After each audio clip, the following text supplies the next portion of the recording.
Welcome to the Haymaker MMA show with your hosts, Tanai Shah and Ian Wall. We're back in business with the UFC 263 Adesanya versus Marvin Vettori 2, the rematch. The co-main event, we got Figuereto versus Alex Moreno, which was a banger. I think that was my fight of the year last year, to be honest. That Figuereto Moreno one was absolutely insane for flyweights. You don't usually see that kind of explosive power and stuff. But and then underneath them, just as interesting. Not the same title implications or belts on the line or anything like that. But actually, I shouldn't say that. Absolutely, with Leon Edwards, if he gets through, Nate Diaz has a title shot coming his way. But for Nate Diaz, he's kind of just out there with the biggest fights, making the most money. So. Should be a good one. To be honest, quick thought with that. I was under the impression, or just in my recent memory of Nate Diaz getting his ass beat a lot recently in his last losing the majority of his last 5 or 6. But after going back and doing some research and freshening up for this, I was like, damn, you know what? He isn't as I think I had a short memory with the Jorge Masvidal fight, but he had some great performances with Anthony Pettis and McGregor 1 and Michael Johnson before that. To only have Masvidal and McGregor as your last 2 losses in the last 6 years or whatever isn't too shabby. But I digress. Should we start off with the first fight of the main card? Yes, sir. Let's get into it. You want to get those boys introed? Yeah, we got Jamal Hill taking on Paul Craig. Paul Craig, obviously the jiu-jitsu practitioner, more of a grappler, has 12 submissions under his belt. He does really well on the ground. And taking on Jamal Hill, who's a striker, 4 knockouts out of 8 wins. All he likes to do is strike for the most part. He can keep himself on top. We saw him go against another submission guy in OSP in his last fight. He managed to stay up and knock out OSP, which was great. Jamal Hill actually is undefeated, but he's nowhere near as experienced as Paul Craig in the UFC. I think it's a very interesting matchup. It's a classic grappler versus striker. Some would say the basis of what MMA was made for, to see how a striker would do against a grappler. So those are always interesting. If you look at the odds, I think Jamal Hill is a favorite. He is minus 300 compared to Paul Craig at plus 240. God damn. I kind of like that. Yeah, I think it's a little wide because of the experience factor, and that Craig has the ground game advantage. But I can see where it comes from, given that Jamal Hill is a stronger man. And I think if I had to, my pick would be Jamal Hill to win. I don't know how he could knock him out, but he could also get a decision. Paul Craig, the only way to get it done is to somehow get him in your guard or get him down and then submit him. I think that's his best way to win, which I think is going to be too hard against Jamal Hill. So, if Paul Craig has been kind of like a meme fighter for me for however many years now. The Bear Jew, which is just whatever, always gets a chuckle out of whoever's caught off guard by it, and has just always would just get his ass beat for 2.5 rounds, and then would fucking finish the guy in a submission or would catch him at the end. But I will say, doing again another guy that surprised me after. Had my recency bias or just what I formed in my head, but after doing some research and freshening up, he's been improving the last couple of fights. His rematch with Shogun Rua and Antigulov. Granted, Vinicius Moreira and an old ass Mauricio Rua aren't the best wins. I think Moreira is the worst UFC fighter to ever be in the UFC, but I've seen some progressions out of him into a real fucking fighter, a real guy who has some techniques. In the Hua fight, he was landing some good takedowns. He was completing them in the middle of the cage, which I thought was I feel like you don't really see that too much anymore. All the takedowns are from getting pressed up against the cage and taking him down against the fence. Then you go and watch Jamal Hill, and just looks so sharp on the feet, dude. Just kind of looks like a classic young gun who isn't the most polished, but just has that pure athleticism and youth and can just get out of situations by being like flexible and quick and just being a youngster. But has looked so good on the feet, like you said, against OSP. Looked sharp as hell with his hands. Finished him. He finished Clitson Abreu, but got an overturned or no contest. Another guy popped for smoking dope. Got a win overturned for smoking the devil's lettuce. But usually finishes his fights. You look at some of his recent fights against Dario Stosic. I forget what the first name is now. But the thing that makes me worried is it doesn't show the best or pretty poor takedown defense. He gets up to his feet great and quick. He's really good at getting back up to his feet, but his takedown defense is not what you would say is up to par. I wouldn't say up to par because there's a lot of great strikers who have the same takedown defense who have great success, but isn't the best takedown defense and hasn't really been tested against a good grappler who's gotten on top of him. So I can see a world where Paul Craig comes out with a submission victory after taking him down. I think he's the best grappler Jamal Hill's had to go up against yet. Paul Craig has shown he doesn't do the best going against elite strikers.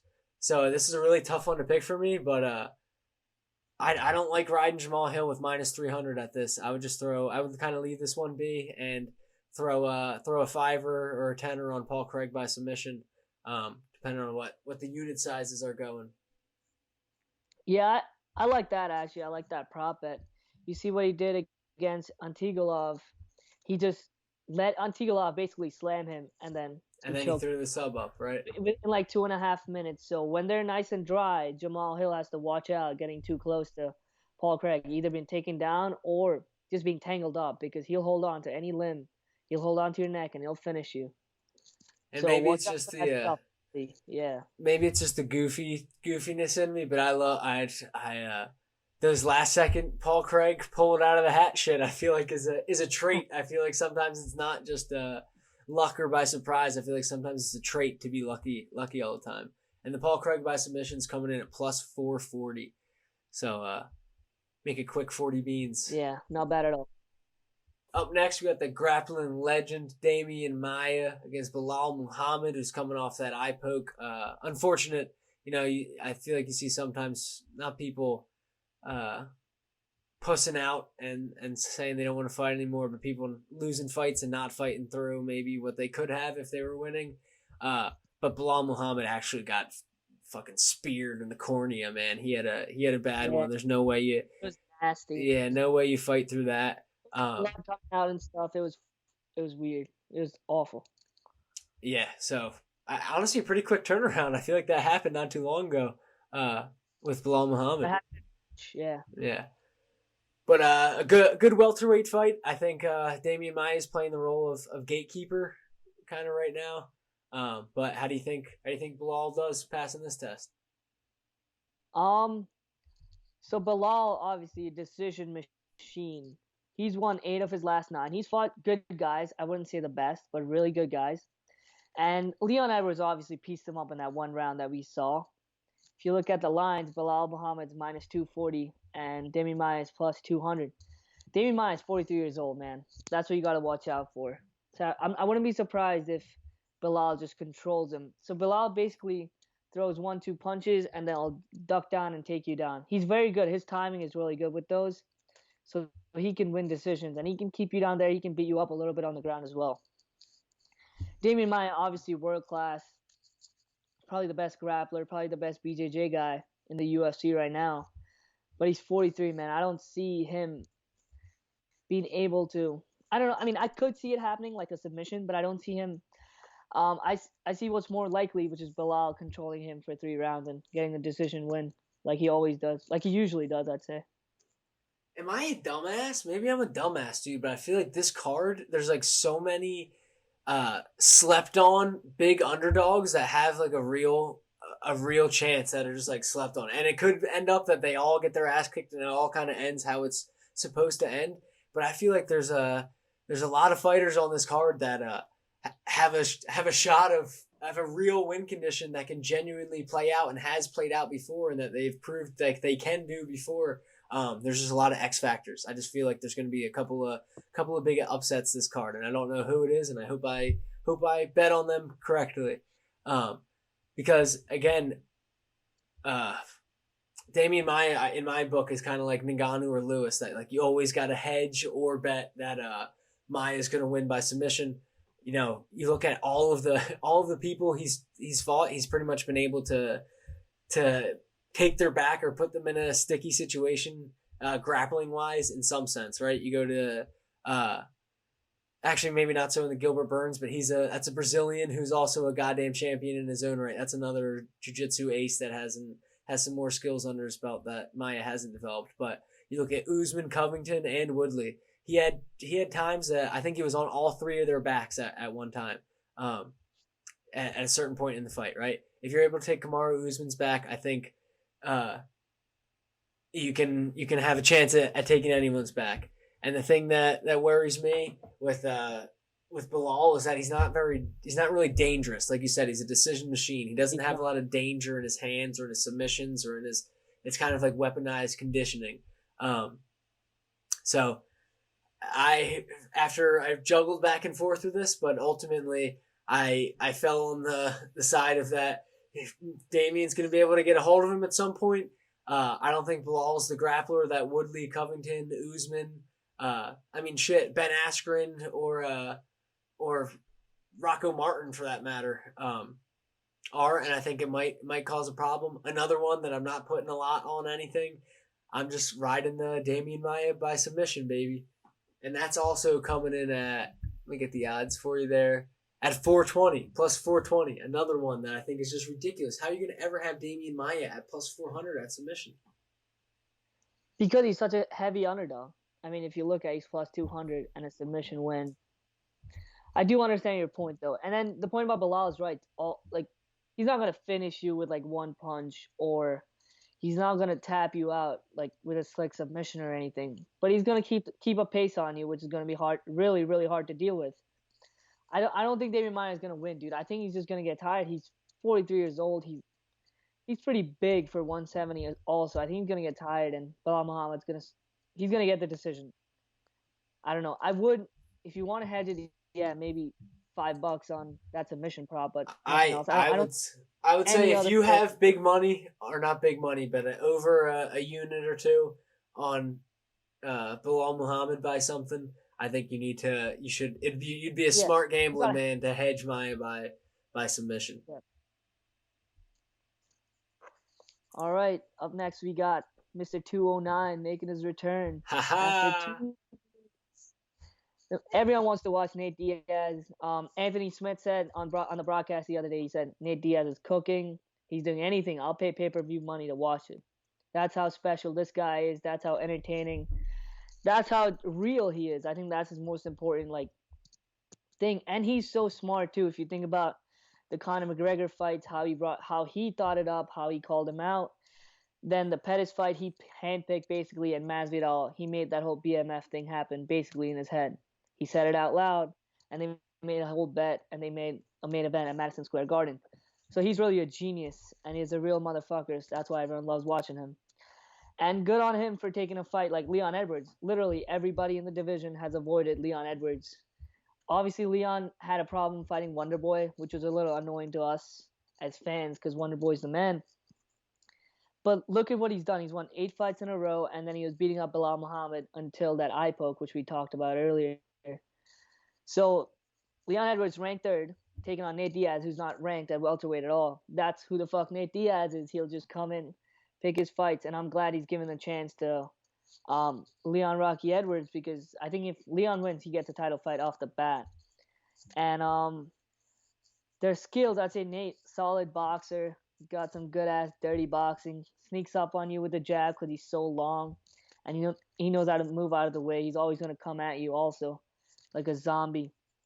Leon Edwards, probably, I'd say, the second best striker at 170. He's very crisp. He's got some nice elbows and kicks as well to go along with his boxing. Number 1 would be Wonderboy Thompson at 170.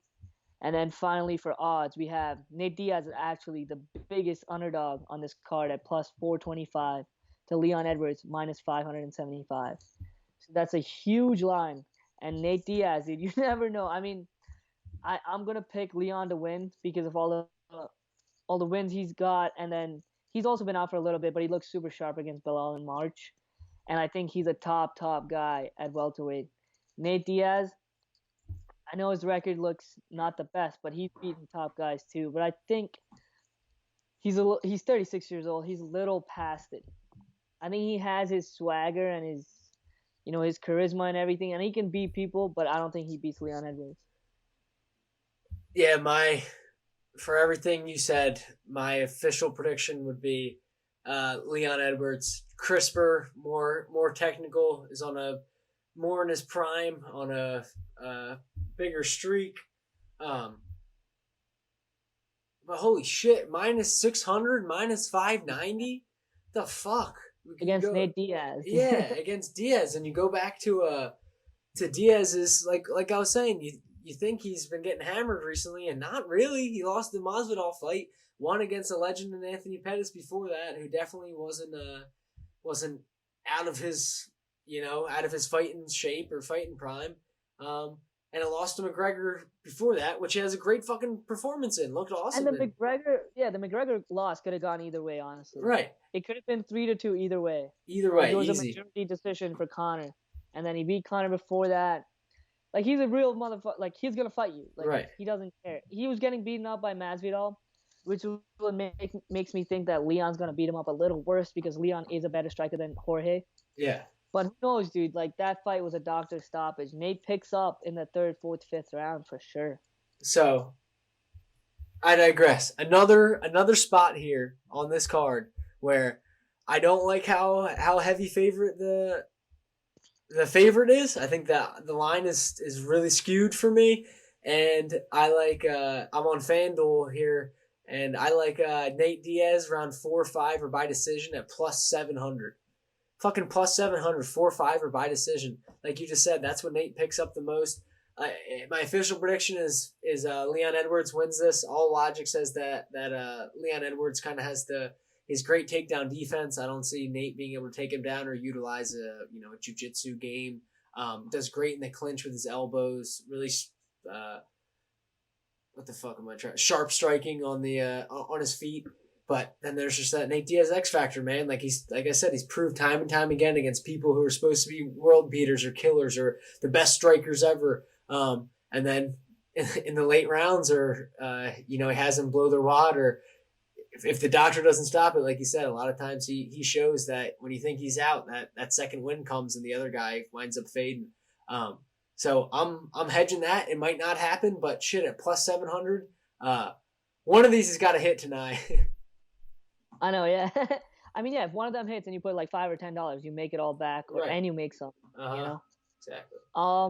Yeah. What happens? I just don't think there's a lot of really strong bets on this card. Yeah, I definitely agree. Also, we have to say that this fight is 5 rounds without being a title fight or the main event, which has never happened before in the UFC. Yeah, so and weird. Another point about Nate is he really doesn't give a shit who's in front of him. Like, he really doesn't. Like, a lot of people get fazed by who they're facing. They get, like, I don't know, like, you see a big name and get a little bugged out, and that could eat you up and you could lose the fight. But Nate really doesn't care. He's gonna fight you. He's gonna meet you, and he's gonna try to beat you up. And at plus 700, maybe it could happen, But Leon is the better fighter, more in his prime, and I think he's hungrier too. Because Nate, regardless of win or loss, he's still a top dog. He makes the most. Like, he's still gonna make all that money. Do you not think the Jorge Masvidal loss was he's not hungry to get back in the, I don't want to say the public's eye, but back on the winning side? Or do you think he's, I don't want to say embarrassed to Nate Diaz, but a little bit embarrassed and wants to get back to the badass gangster ways? Or you think it's unaffected? That's a gangster fight. I think he's always hungry to win, regardless if he's coming off a win or a loss. I think he wants to fight. He wants to win. But I just think that Leon wants it more because of the title. Like, Nate basically has that kind of title money and that title name. Like, Right. nobody at 170, not one person, including Kamaru Usman, who's the champ, is going to say, no, I'm not going to fight Nate Diaz. Right? Yep. So he has that X factor already. And Leon has to get to the belt to have a little more of a name or the X factor. And I'm glad he's fighting Nate, because if he beats Nate Diaz, it's a big name to get past him. And he's definitely got the skill. It just hasn't been the opportunities like, to fight at that. He's got a win over Vicente Luque, who's one of my favorites. I think very highly of my Vicente Luque, Cowboy. He beat RDA, so he's got some good ass wins, and he's just had some shit luck. Let's not lie about it. Like the eye poke, the cancellation of the Hamzat fight, cancellation of Tyron Woodley fight. Like, it's some shitty luck. But yeah, I think he's ready to fight for the belt, honestly. And in the co-main, we got Davison Figueiredo, Deuce de Guerra, the packs out punch for a 125-pound package there against Brandon Moreno. I'll be honest, I didn't know too much about Brandon Moreno before their last fight, but goddamn, am I win or lose in this one? Am I a fan of Brandon Moreno? I love that guy. Love him. And I feel like it has to be, it's the rematch, and I feel like it does have to be mentioned that Figueredo, that ended up a draw because Figueredo got a point taken away for, I believe it was the eye poke, right? Nut shot, right? That's what it was. Got the point taken for the nut shots, which evened out the score for majority draw there. So if you take that out, that point deduction away, Davison comes away on the judge's scorecard there. But shit, gonna be a banger. How do you see it? Dude, so Brandon Moreno really proved that he can fight Deiveson Figueiredo. He can stand up with him, he can trade with him, and he took him down more times than Figueiredo took him down. Let's see. I thought personally that Figueiredo, I knew Brandon Moreno was good, and he had heart, and he had that nice boxing, and he could take you to the ground and, beat you up there as well. But I thought after what Figueiredo did to like Benavidez twice, and then Alex Perez, and then Timmy Elliott before that, I thought Figueiredo's gonna go in there and just murder this guy. I thought he'd do the same thing what he's been doing. He's gonna either like punch him and then finish him with a knockout or a TKO, or he'd grab a neck.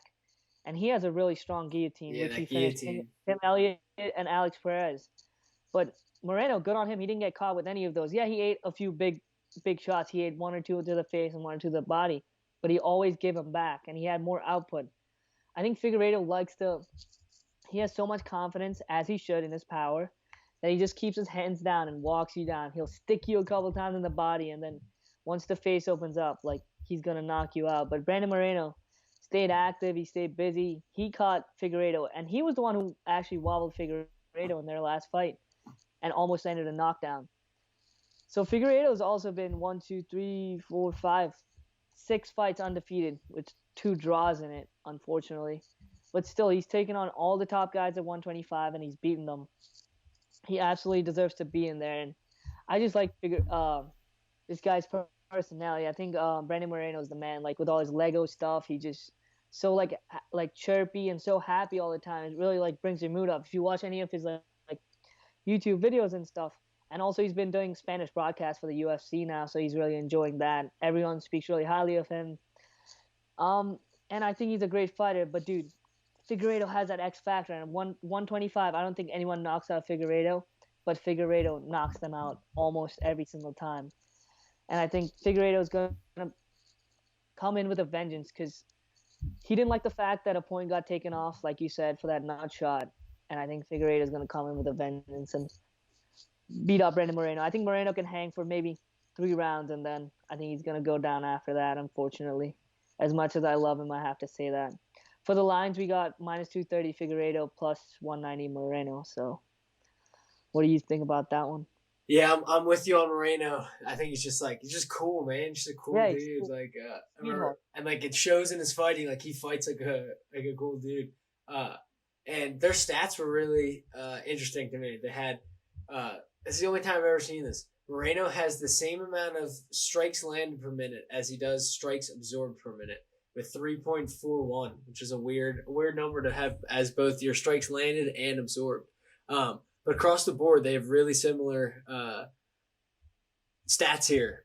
Moreno's got a 2-inch height and reach advantage.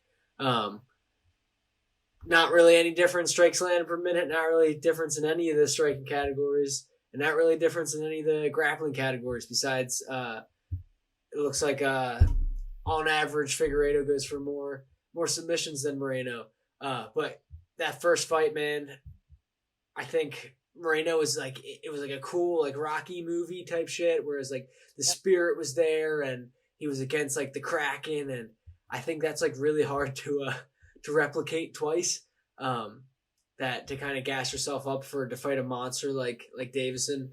And yeah, they both have two different styles where I feel like Davison's from hell and Moreno's kind of like that smooth operator, like just cool, calm, and when he wins, it's always cooler to see it like that. But sometimes they get eaten alive. But either way, again, another line that I think is pretty fat considering the data we have. Moreno has a sick schedule, or the people that he's beat recently, with Brandon Royval, Drusilla Formiga, Kai Kara France. He had a draw with Askar Askarov, who's been on a tear, not finishing, but beating Tim Elliott, Pantoja, Joe Benavidez. So I don't know why Brandon Moreno wasn't on the radars more before this, because he's been doing fucking awesome.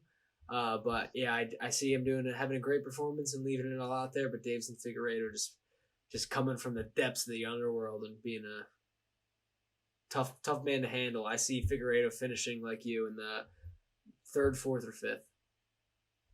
5th. I'd say Brandon Moreno has been under the radar because 125 pounds. No one really gives a shit, unfortunately. Right. Even though that was a fight of the year last year, or the second best fight of the year, you can say. I think that gave a good pop to the flyweight. Do you agree or no? After that fight, yeah, I think he did great for the... Yeah. That was the best fight in flyweight history. Like the most competitive, back and forth, most action-packed in flyweight history. But I'd say for the year, I had the Weili Zhang and Joanna fight as the fight of the year. Yeah, true. We can argue about that, but still, that was an awesome fight. And yeah, because the point taken off, unfortunately, Figueredo didn't get his hand raised, and Moreno gets another crack, and we get to watch another. I was gonna say, makes a better storyline. Yeah, 6 months later, we get to watch a banger. For the main event, we got Isreal, the last stylebender, Adesanya, a real fan favorite, a guy who the UFC's pushed and pushed. He fought for the 205 belt I'd say 3 months ago. In March, unfortunately lost that one, so he couldn't be a double champ. But he is the undefeated king at 185. He's taking on a guy who he's faced before in Marvin Vettori. Vettori looks hungry as ever, dude. That guy looks like a psychopath, I think. And I think he works like that, too. He's had 5 wins in a row since losing to Adesanya in 2018, so he's built himself back up, and he deserves a shot. Although I would say Whitaker deserves a shot first. But we're at Vettori and Adesanya now. Marvin Vettori attempts to be the first Italian to have a UFC belt wrapped around his waist. What's there been, like 3 Italians? There gotta be like 5 Italians that ever been in the UFC, not even. Yeah, and I'd say Italian born, not just, Italian Americans. Right. I'm sure there's a couple at least. Yeah, let's look at the lines real quick, and then you can get into it a little more, and then I'll bounce back.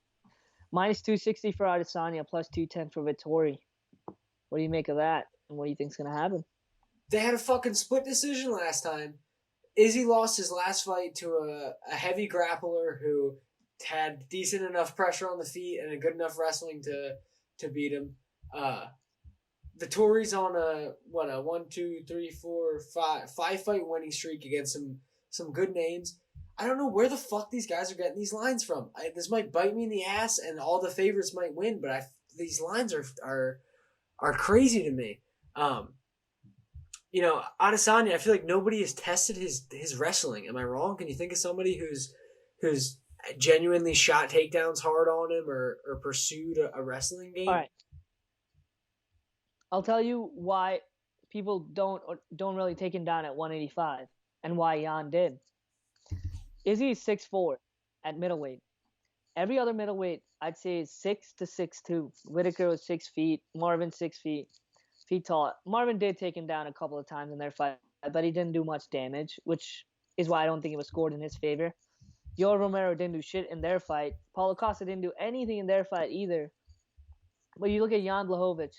He hung with him on the feet. He said, I can hang with you here, but I can definitely beat you on the ground.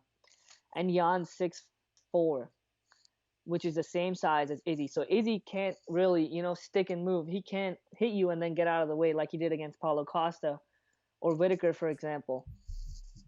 So it was a little easier for Jan to take him down and hold him there because Jan also weighed in at 205. Izzy weighed in at 200 pounds, and I don't think he put on too much more. I'd say Jan Blachowicz at least 220 at fight night. I think Vettori will come in heavier than Adesanya during fight night, which will work to his advantage, but he doesn't have that reach to, because if you go in the fire with Adesanya, you're going to get caught. Like, he's going to clip you. You know what I mean? That's why it's so hard for middleweights who are not as big as Jan Blachowicz to do what Jan did to Izzy, to take him down and hold him there and win rounds like that, which is why it hasn't been done, in my opinion. I agree. Also, Yoel Romero has never shot a takedown on anybody in the last 5 years, which blows my goddamn mind. And the biggest takeaway from the Jan fight, you're right, is that I was like, damn, you know what? The size and strength plays a big factor in this shit. If you're in the weight classes are there for a reason. And ultimately, I'm gonna go. I predict, and I'll put Adesanya in a parlay or two. I think he's, like you said, he's a 6-inch reach advantage. Can do, knows what his win condition has to be. Marvin Vettori isn't the most technical striker. He's not a crazy man brawler kind of like he used to be. He's still got he's tightened his stuff up a little bit, but it's gonna take. It'll be years before he catches Adesanya in the striking shit. So yeah, I ultimately think Adesanya's going to be able to keep a distance, and even if he does get a takedown, be able to get back to his feet and not absorb the most damage. I just think that the line should not be close to minus 300 Adesanya, given the data and everything going into it. I think Marvin Vettori has a real shot of winning this over a decision by grinding through these takedowns, kind of the same win condition as Jan Blachowicz, hang with him for the first round or two on the feet and shoot a late takedown in the second and carry that through. But ultimately, I think Adesanya has the much better shot of getting this done. Yeah, I think so too. No one competes with Adesanya on the feet, and Vettori surely doesn't. I also like the fact in favor of Adesanya. I think he does better when people dislike him. He did well against Whitaker. They had a little bit of beef. He did really well against Paulo Costa. They had beef. Jan Blachowicz, no beef. All respect. He got beat up. And I think Vettori absolutely hates Adesanya, and he thought he won the first fight. And he thinks he still thinks that Adesanya is overrated. So they've had that beef. They've been arguing. They've been yelling at each other, whatever. And I think Adesanya makes good use of that usually. Yeah, that plays into that anime storyline. Exactly. So yeah, I think that reach advantage and the striking, dude. Adesanya's striking is world class. Like, you can't deny it. And I know, dude, what Vettori needs to do is just he has to find a way to just close the distance and not get caught with a punch or a kick. And hope to God that his takedown and that Adesanya can't keep defending his takedowns. That'll take the wind out of the sails early. I think if he goes out hunting for takedowns and Adesanya shows that he has the length and the strength and the technique now to keep people away. I don't think he's gotten that much better in 3 months. I'm sure he's gotten better, but not that much better where he can stuff so many. Maybe later on when Vettori's tired, I think Adesanya would be able to stay up. But you think it's going to be a good one, or you think it might be a little snoozer? I don't think it's going to be a snoozer. I think if it's a snoozer, it favors Vettori. But if it's a good one, Adesanya will get in and he'll feel him out a round or two, touch him up a little bit, and then he'll get him out of there, I think. Finish? What round? If Adesanya was to do it, I'd say 3. And I don't think Vettori finishes because I don't know. He doesn't like even against Kevin Hall and Vettori didn't do that much damage, even though he could take him down so easily. He held him that he was fine with the decision, and I have no problem. Like you're a fighter, like you gotta win. Why take risks when they're not necessary? And against a guy like Adesanya, you don't want to take risks at all. I got Adesanya second or third too. I like that. Second or third TKO. Feel him out in the first, find that head kick or whatever. Similar to like Paulo Costa. I'd say. Yep, exactly. But he's got to watch for the takedowns because Vettori can wrestle way better than Costa. Big time.